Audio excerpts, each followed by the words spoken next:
संकट रक्षा करने आमको किसी से शिक्षा दिखती जे वास्तविक रूप से सांसारिक जीवनटा कौन,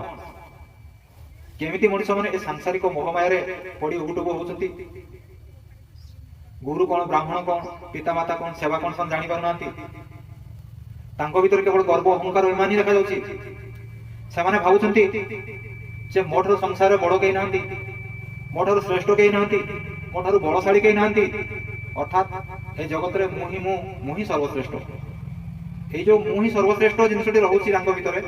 बा गर्व अहंकार अभिमान भीतर रोचे, से गर्व अहंकार अभिमान को भागवाई भगवान कौन करती से गोटे रूप अवतार नहीं अवतारी वर्तमान लोक आसती कि आम मनीष भाई भाई कारण मनीषों पाखे जहाँ जहाँ गुण सब देखा जाए स्थूल रूप दृष्टिकोण देखा गले पाखे ठीक से रूप से गुण गुड़ाक देखा जाए जो आम आम सहित सी चल प्रचल कले भी आम सहित बसा उठा सांगसाथी हेले भी